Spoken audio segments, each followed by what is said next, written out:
afternoon. How are you? Now that we're all full from that wonderful lunch, we can start talking about some constitutional amendments. My name is Janetta King, and I'm here today to talk about Issue 3 that was on the ballot last November. I am the president of a think tank here based out of Columbus. It's called Innovation Ohio. I founded Innovation Ohio about a year ago.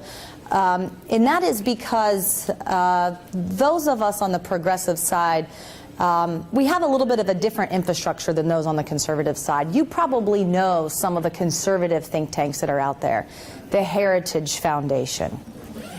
This one that's been getting a lot of national attention, ALEC, A-L-E-C, that does a lot of public policy. In Ohio, you might be familiar with the Buckeye Institute. And these are entities that are doing research and policy analysis, and they're the talking heads in the media that really support a very conservative agenda. I mean, essentially they're telling people how to think about issues. And so what we wanted to do is to set up a state-based think tank here in Columbus that, while we keep an eye on federal policy, we really think the value add is keeping an eye on what's happening here in the state of Ohio. And so we work with partner organizations. Sometimes, as you can imagine, it's good to have a third-party person out there pointing out some of these issues, talking to the media, and doing some of that analysis. So you can learn more about us at innovationohio.org. We do health care, but we also do analysis and policy around education issues, around economic development, around women's issues. Specifically, we're looking at the fracking issue, which is a very big, important policy debate that we want to make sure that there is a progressive voice that is present in all of these debates at the State House and as they're making these very important public policy decisions. But today I'll talk a little bit about health care, Issue 3. I'll go through these slides and then maybe at the end we can open it up for discussion. I'm happy to answer questions to the extent I can and really have a discussion. Specifically on this one, it will be interesting because there's a really relevant kind of open-ended question that I think we could all contribute in answering, and that is, well, what happens next? The language is in our Constitution, now what? So maybe we can have a conversation about that. I think it just might take a second to switch to the next slide. So in November 2011, Ohioans voted by a 66% majority for the so-called Healthcare Freedom Amendment. Isn't that a beautiful use of the word freedom? The Healthcare Freedom Amendment that was otherwise known as Issue 3. Now, this language is in Ohio's Constitution. And the question really is, how did we get here? And I think it's important to revisit that question, how did we get here, so that we are able to learn from this experience as we're looking at future battles, whether they be constitutional amendments or whatever. It's important to know who were the players that were behind this. What was the process? What was the political dynamic that allowed for this to be put on the ballot? And then, like I said, we're going to want to talk about what happens now. So it all started back in March 2010 with the passage of the Federal Affordable Care Act. So obviously there was outrage around the country by some groups. And here in Ohio, what happened after the passage of this federal bill is that immediately afterwards, there's a group called the 1851 Center for Constitutional Law that's based out here in Ohio. They crafted constitutional language in an attempt to stop, what they all call Obamacare.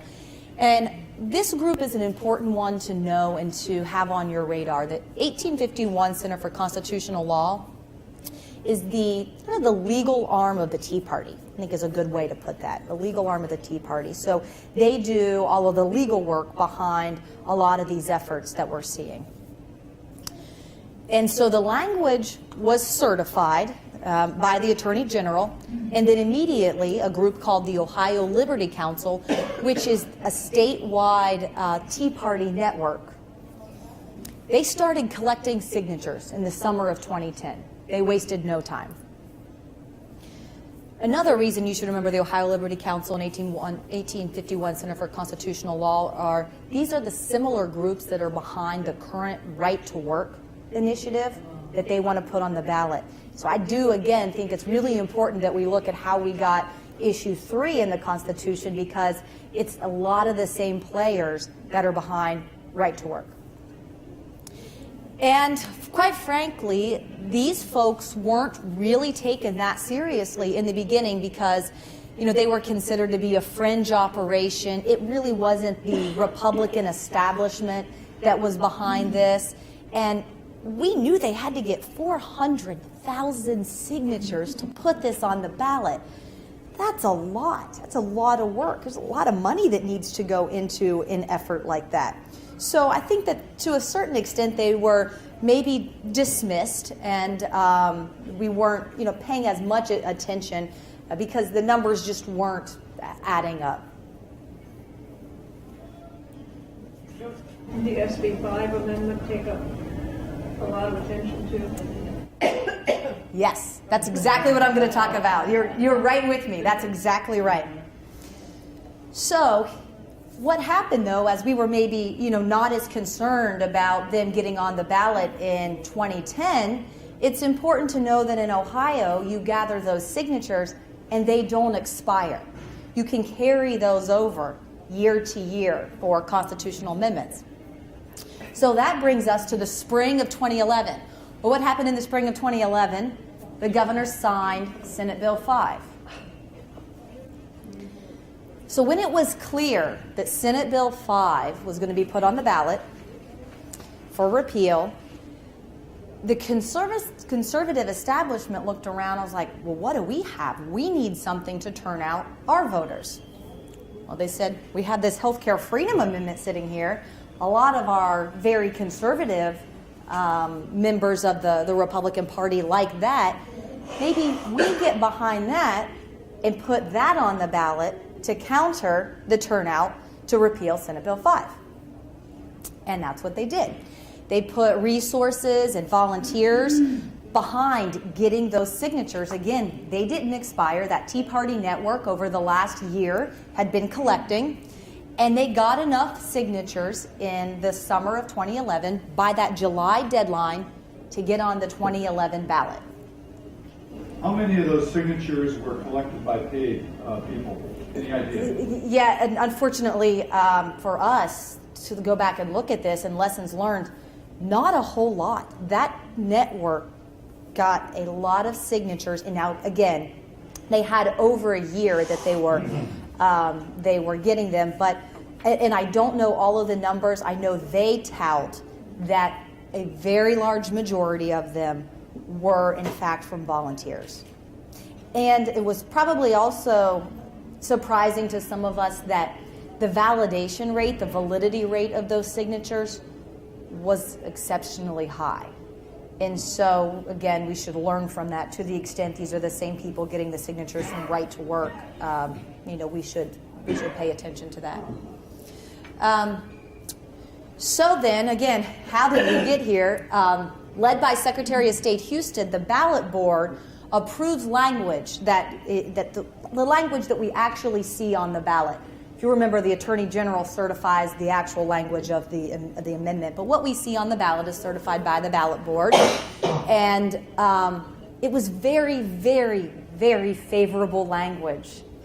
You saw on the ballot that this was a vote for the preservation of the freedom to choose health care and health care coverage.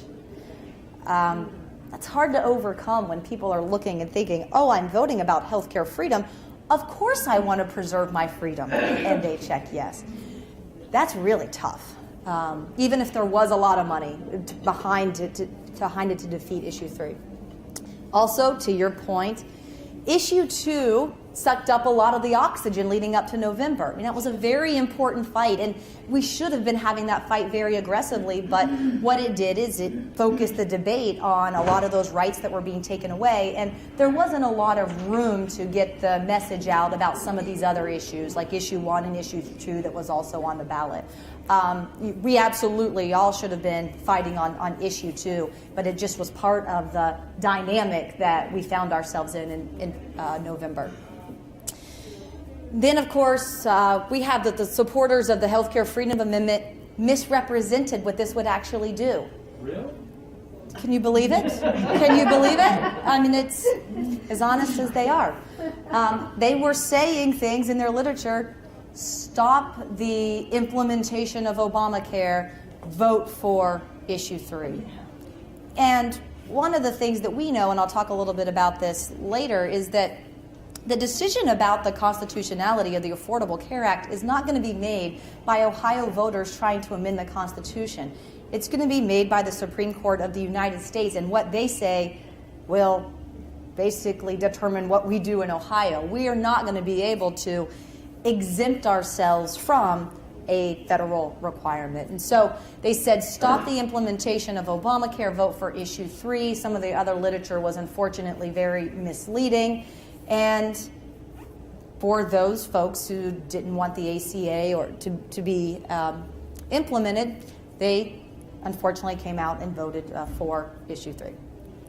And then also what we saw is national conservative groups that have a lot of money, quite frankly, came into Ohio and put out literature, signs. They did robocalls. So that independent infrastructure the conservatives have nationally, with the folks like, Karl Rove and the Koch brothers and others, they came in and supported this amendment. And quite frankly, they liked the fact that they'd be able to deliver this defeat to the president. They want to link it to him. I think we saw that after the passage of issue 3. You saw the Republican National Committee and others really spinning this, that this was a rejection of providing health care for more Ohioans through this mandate. That's not what Ohioans wanted. And so I think we'll probably see this issue 3 being used maybe in the presidential. So there were some people who figured it out. The editorial boards, for example, took a look at this, and our group went around trying to get this out. And this hardly ever happens, but amazingly, every single major daily newspaper in Ohio looked at this and said, "Oh, this could be very, very dangerous." And so they were all advocating for a no vote on issue 3. But at the end of the day, those are editorial boards, and the machine that you had against or fighting for issue 3 was well funded. It was very active. They had the grassroots network with the Tea Party. There was a group that we joined that with folks like Progress Ohio. You may be familiar with them. You can others. That we tried to get the word out. There's a group called Know Your Care. Nationally, they came in, tried to help get the word out about issue 3, but ultimately, because of all those factors we talked about before, ultimately, we were not able to be successful.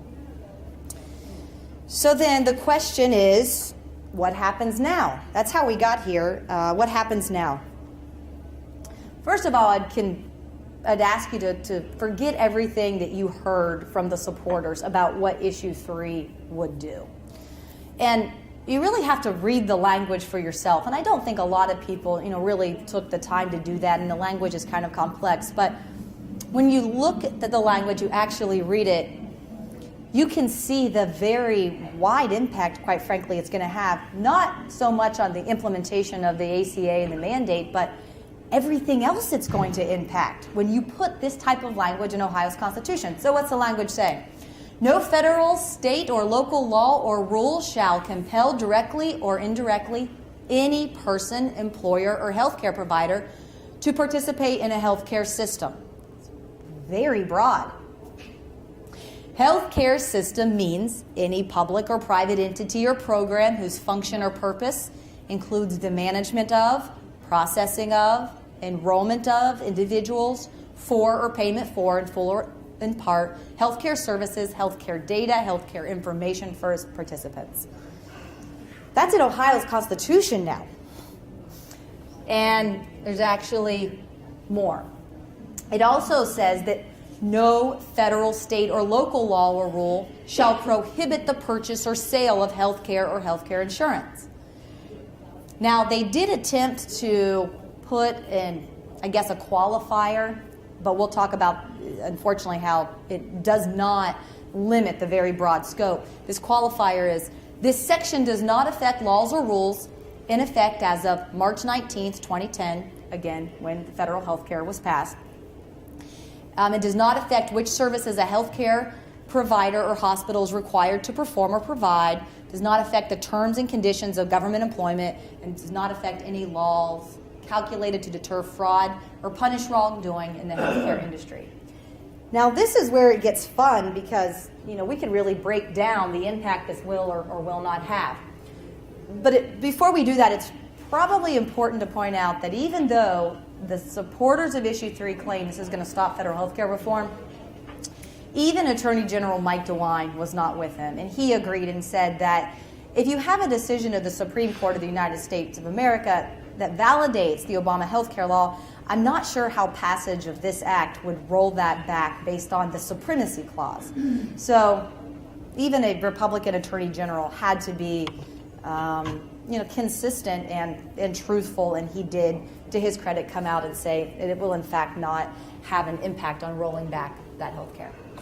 But what will the impact be in Ohio? There's not that federal, we can't opt out of the federal stuff, but you put this language in Ohio's Constitution, what's that mean? So we at Innovation Ohio, our researchers worked with Professors Melman and Hill from Case Western Reserve University School of Law, and they co-authored a report called Bad Medicine, where they actually looked at what impact is Issue 3 potentially going to have. Again, you don't know exactly every impact it's going to have because people are going to take this language and use it in ways that right now we can't really fully anticipate, but it is kind of fun to do the exercise and say, wow, it could be used this way, it could be used that way, and that's what they did. First of all, they concluded that unfortunately, this is going to result in costly litigation for years because this language is so broad. You're going to have somebody disgruntled with something. They can point to this amendment, and then for years we're going to be arguing about this. Also, current Ohio laws and rules could be unconstitutional. You'll remember that they tried to put that out clause to say anything that was before March 2010 won't be impacted. But there's a lot of stuff in Ohio that passed since March 2010 that this, in fact, could have an impact on. Also, bad actors can come into Ohio with really no ability for us to stop them. And we can go through some examples of how this language could be used for that very case. And then our hands are going to be tied when trying to respond to local or state health issues or to implement any kind of needed reforms. Because remember, this was a constitutional amendment. So if we run into a situation where, for example, we have an outbreak, we're going to need to require immunizations immediately. Well, this says that we can't compel people to participate in any kind of healthcare system. Are you going to go back within the days and hours that you need to do this and amend the Constitution? No. So I think that local healthcare boards and others are very concerned because this applies not only to the state but to these localities as well. And so there will be some fights about that. And that was something that was really compelling to the editorial boards, is locking Ohio into this constitutional language when we have a very evolving healthcare system is very dangerous. And to do it for political reasons is certainly not worth it, is what they concluded too.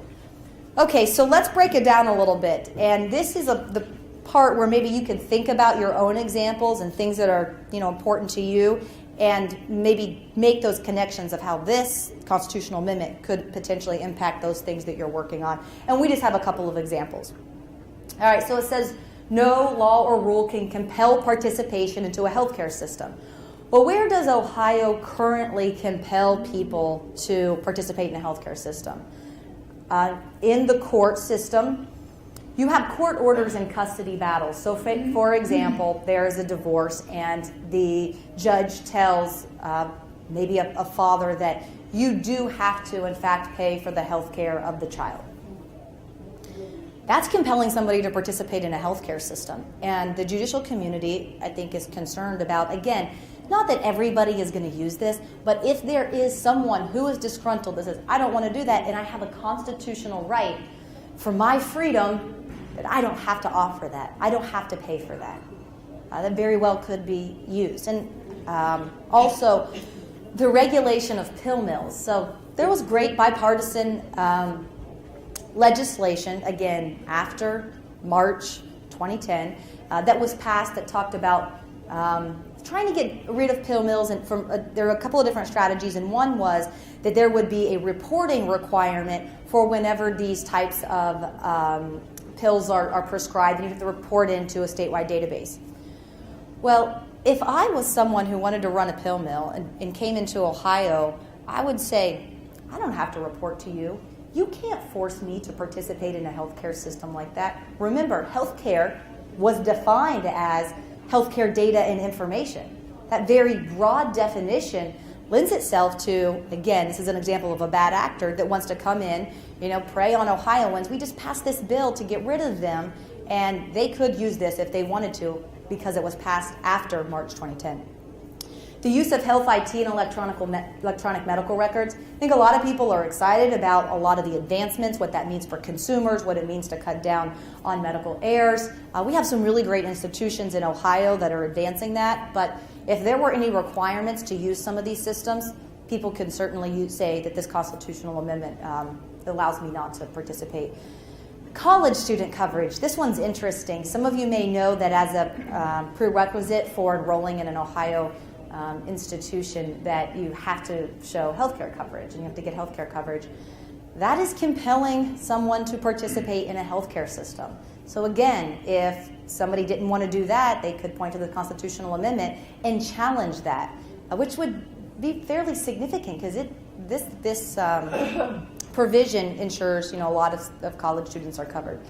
Immunization, disease tracking, I talked a little bit about that. I think that that's going to be one where there would probably be some legal battles around that. Can you force people to participate in, for example, disease tracking? And this is not only applying to individuals. This is applying to the language was very broad, employers and other providers and entities. So one of the things that the Department of Health in Ohio currently does is says, if there's an outbreak of XYZ, you need to report that immediately so we could track that. If for whatever reason, not saying that hospitals wouldn't do that, but other providers, if for whatever reason they didn't want to do that, we have a perfect out here. And then also laws and rules governing the Bureau of Workers' Comp. That's an example of the system that is that we currently know. Most of that was passed pre-March 2010. But because this language is so broad, it says no laws or rules.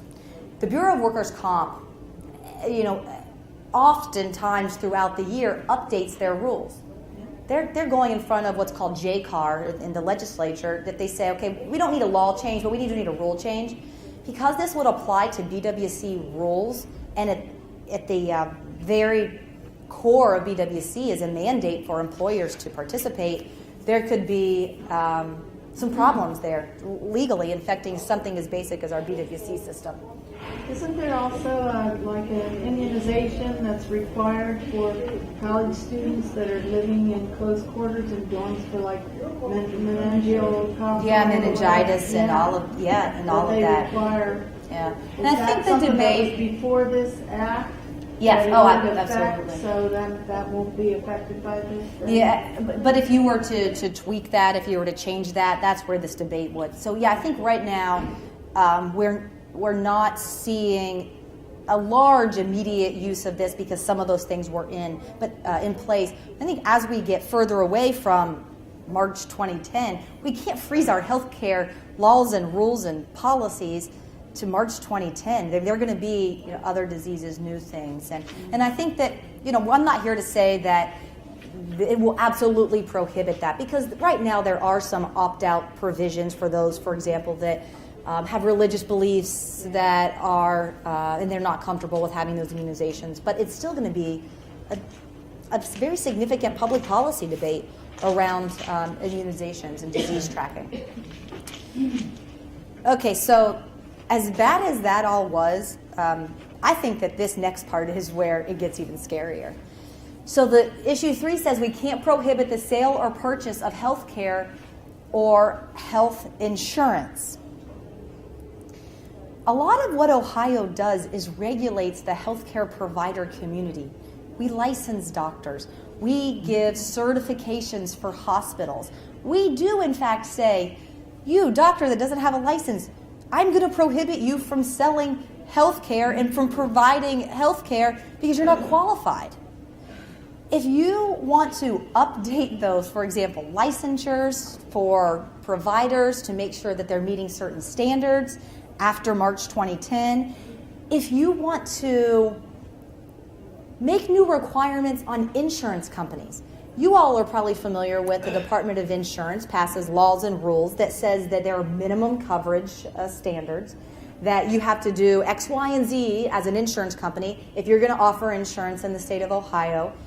Well, if you can't prohibit the sale of health insurance, then the health insurance companies are going to come in and offer skimpy coverage. They can say, I have a constitutional protection. You can't tell me that I have to have those minimum coverages.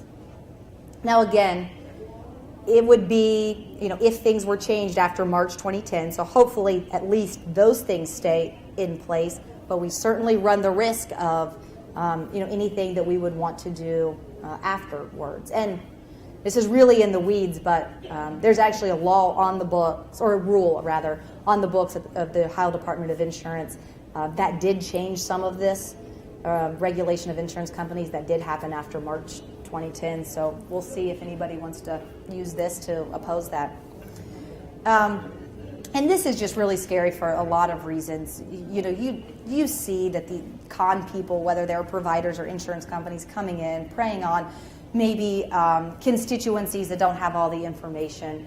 And if we're going to let this risks us being able to say that's not acceptable in Ohio. So they said, well, there's this grandfather clause that does not affect the rules or laws in effect before March 19th, 2010.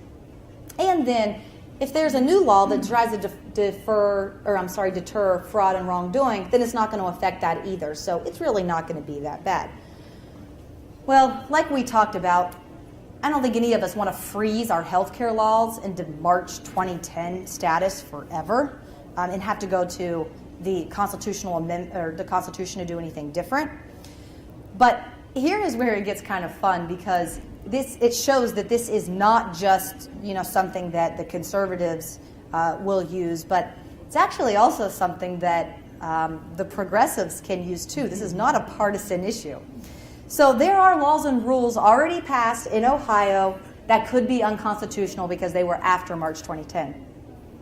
There have been 6 abortion bills signed into law to regulate and try to make it harder for women to have access to abortion.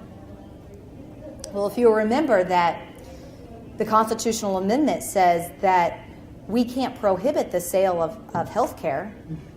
If I was a provider and I wanted to provide that service to a woman, and they try to use one of these recently passed bills, I would say, no, that's unconstitutional. You can't tell me that. So it's interesting, because I think that the conservatives maybe should not have jumped on this so much, because it's going to derail some of their agenda as well. And then we already talked about the bipartisan pill mill regulations that recently signed into law. And then finally, this wrongdoing clause. They say, well, if it's for wrongdoing, then it's okay that these new laws can prohibit and regulate health insurance. But wrongdoing isn't a legal term. It's not defined anywhere. So there's going to be a pretty high, I think, threshold, and at least a very long, drawn-out legal debate about what is wrongdoing. And if I was that insurance company that said, I don't want to comply with the Ohio Department of Insurance standards anymore, I want to offer this benefit package instead of the one they make me say or make me offer, I don't know if that's necessarily wrongdoing. I'd say it's not. I just want to offer a different package. And so wrongdoing as an out is not really giving much of those of us who looked at this much comfort at all. So we talked about this far-reaching impact. So what does the other side say about this? Well, Maurice Thompson, he's the author of the amendment. He's the one with the 1851 Center for Constitutional Law. After we put out our report with the Case Western professors, the press asked him, what do you think? This could be a nightmare if this has these far-reaching impacts. And he actually said, yeah, we wanted to stop Obamacare, but that's not just what we wanted to do. We wanted to preserve healthcare freedom on into the future. And so he actually acknowledged that some of those scenarios, like we talked about today, that we put in our report are, quote, not far off.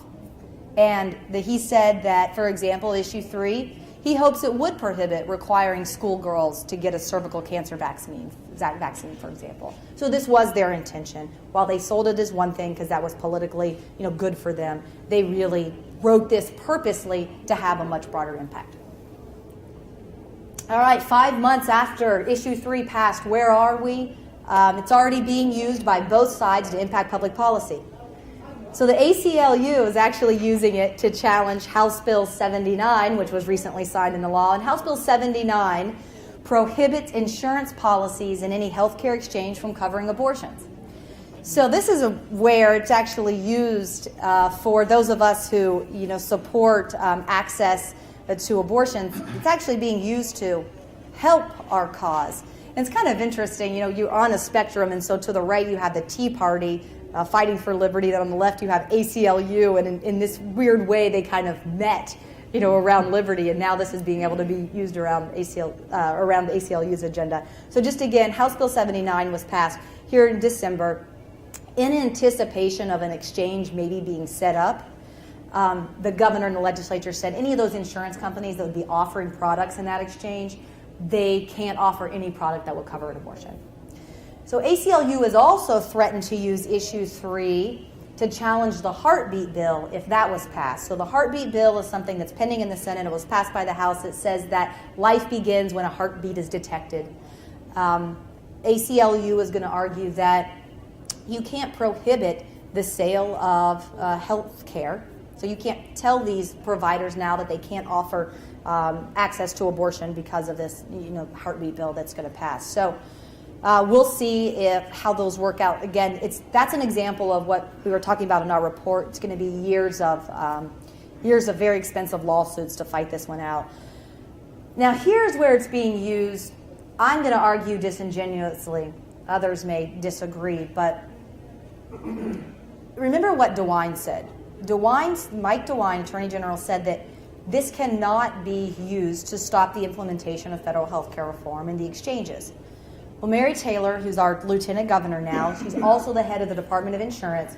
She is saying that we're not so sure about implementing those exchanges now because the people spoke and, issue 3 passed by 66%.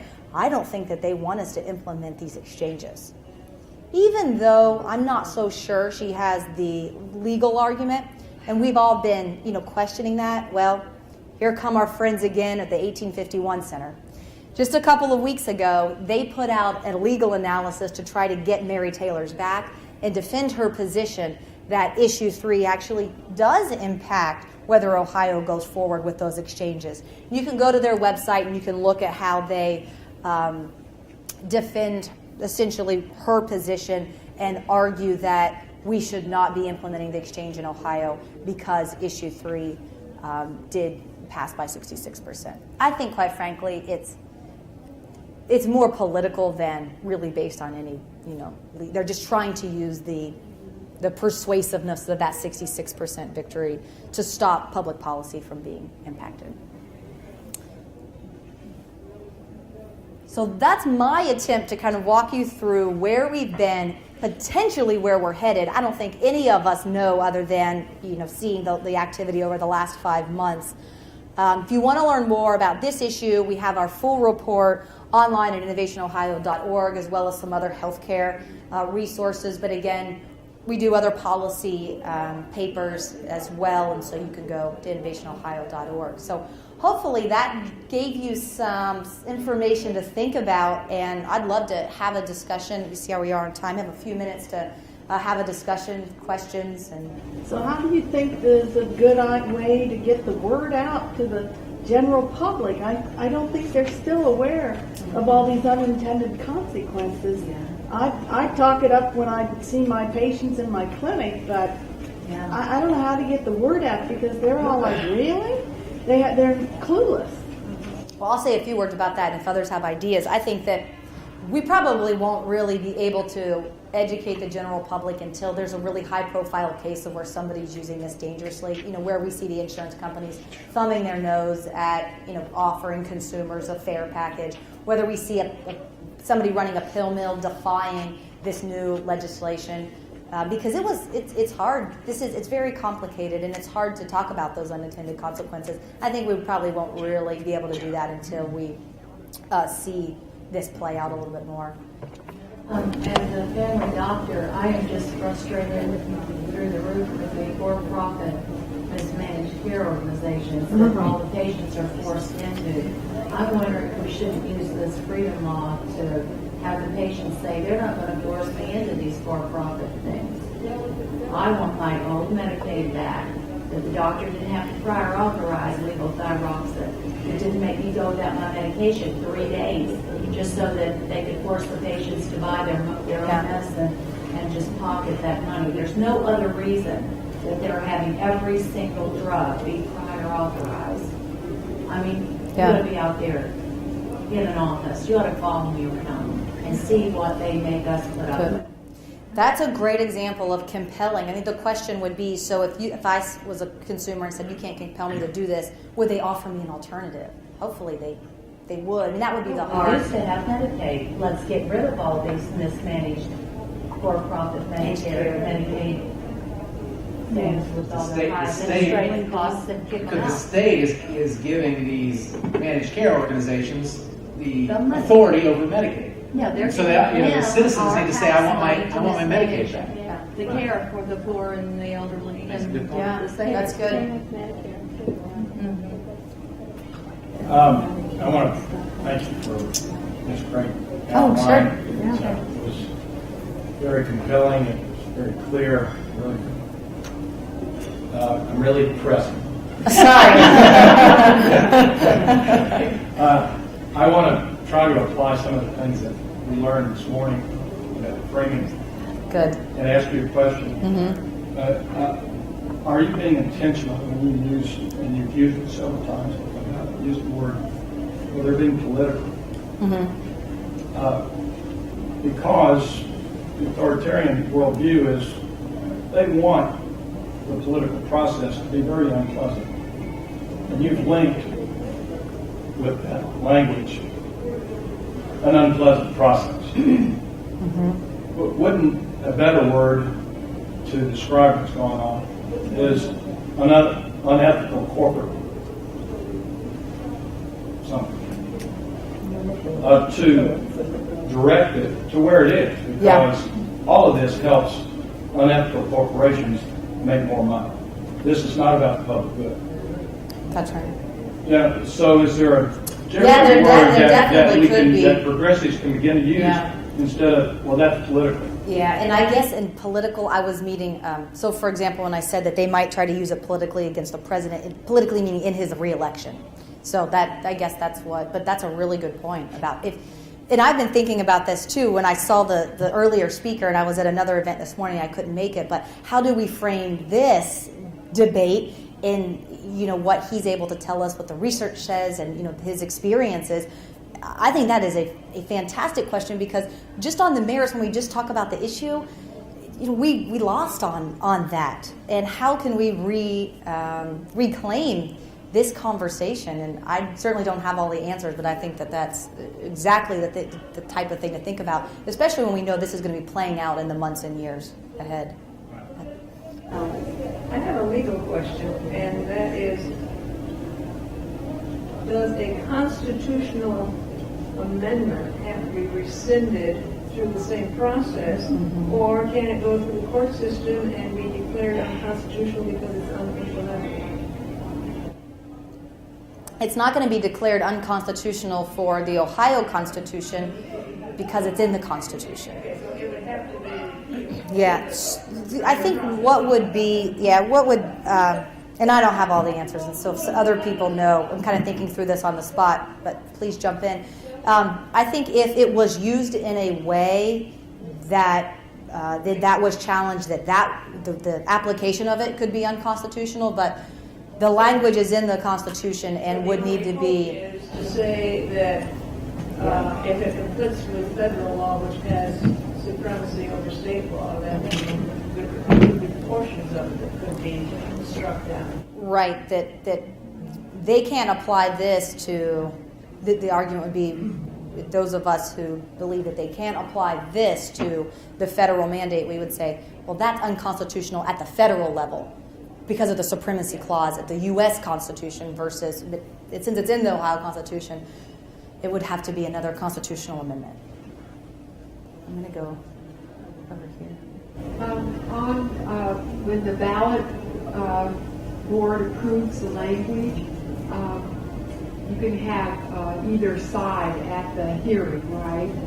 And so what happened when they put those words in, because I was involved in issue 2, the livestock here standing board, and if they went through it so fast that I thought if we could have gotten there in time to change that word from care to treatment, it would have had a whole different effect on people when they read that. Because if you talk to most people, they don't have, even college-educated people with master's degrees, really don't have the skills to read ballot language, and because it's something you have to do every day. You have experts putting together those sentences.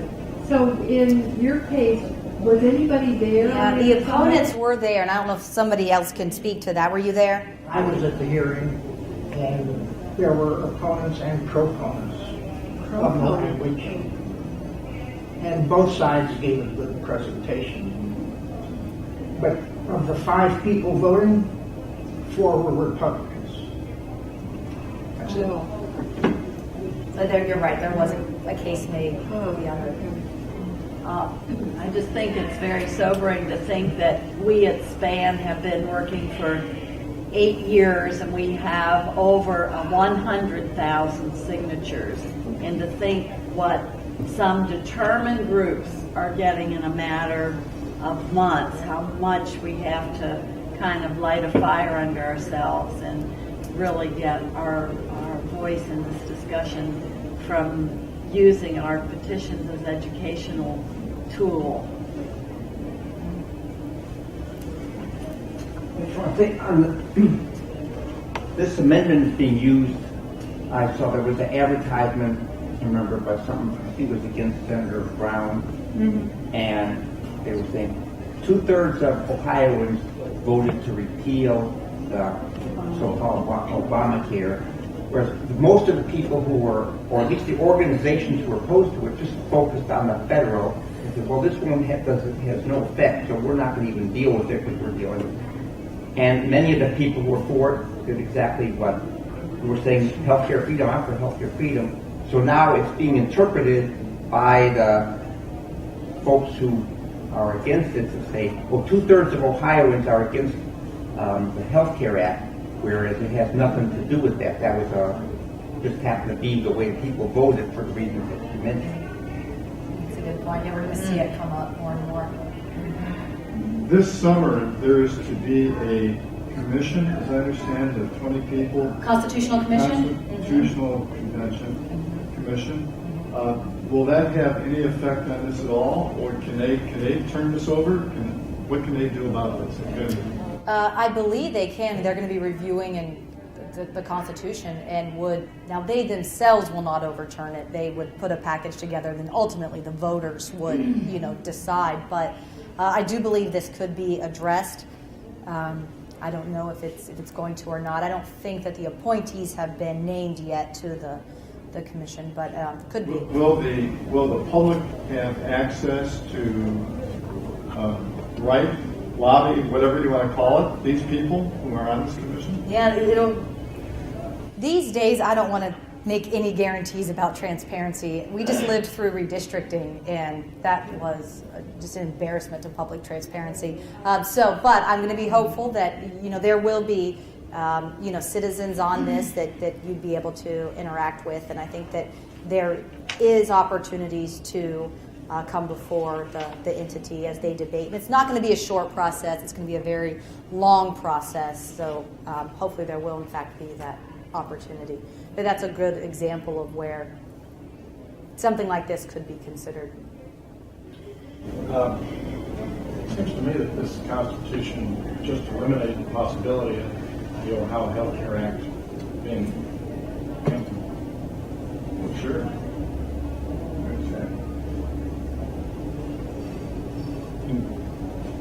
What do you think? Well, talk to me a little bit about specifically where you think the challenge would be. Compelling. Yeah. Compelling and prohibiting. You're going to compel people to participate, employers, anybody that has a payroll. And participation. You've got to involve public health departments. Right. This constitutional amendment virtually eliminated any possibility Of any kind of healthcare. of any kind of Ohio Health Care Act. Exactly. So this is the language. No federal, state, or local law or rule shall compel directly or indirectly any person, employer, or healthcare provider to participate in a healthcare system, with healthcare system being defined below. I certainly, obviously don't want to give any kind of legal opinion or anything, but I think it's something that should be looked at to see, now that you have this in the Constitution, how that could be used too. In terms of our,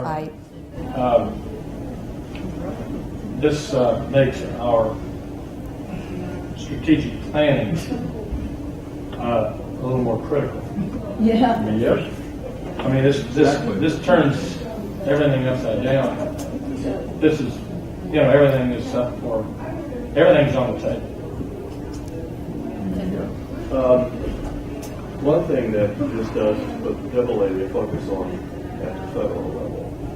If this Constitution or the Supreme Court overturns the affordable part of the Affordable Care Act, then that act collapses. But if they for some reason they did the right thing for a change and actually let it ride, then our focus for Ohio Care has to be joined with the federal effort.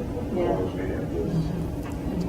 have this. So with this matter of refocusing, instead of trying to get an Ohio solution, we need to go after that single-payer national solution even harder. And my organization is one of the first 2 years ago to start exposing ALEC.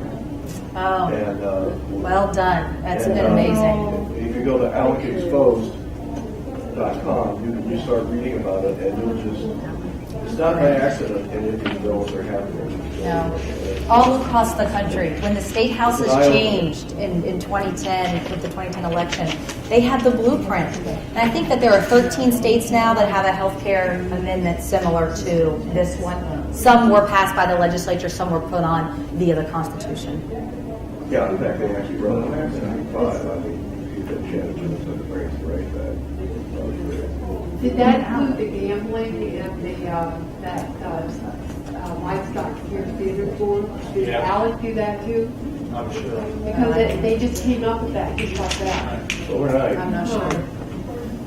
But another thing, that's this pill mill bill, all it does is set up pill mills.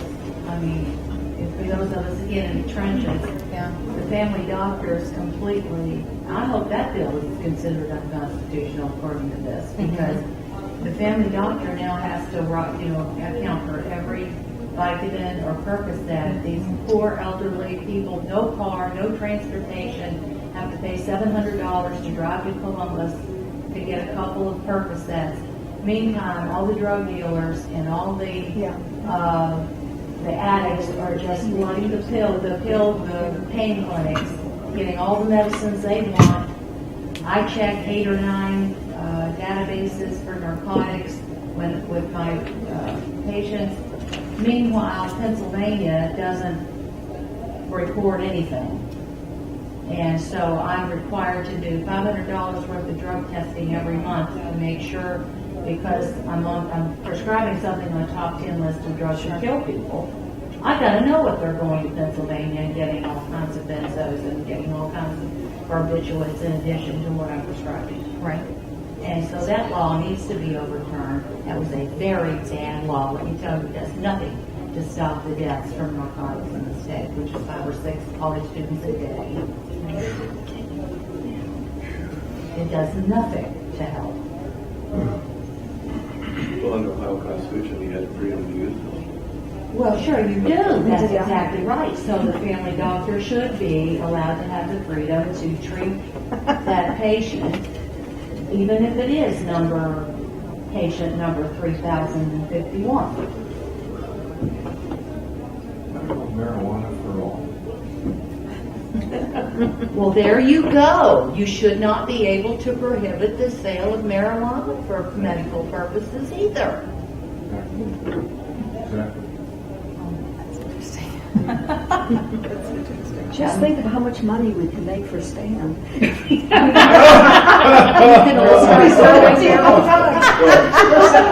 first. Yes, the price will go down. Any other questions? I just want to make a comment to what you said, Chuck, about how this constitutional amendment might negate what we're doing in Spain. I'm not so sure, because it says it's a Buckeye state plan to make healthcare accessible. It doesn't say you have to participate in it. And the only thing I'm not sure about is, that businesses, it says, businesses,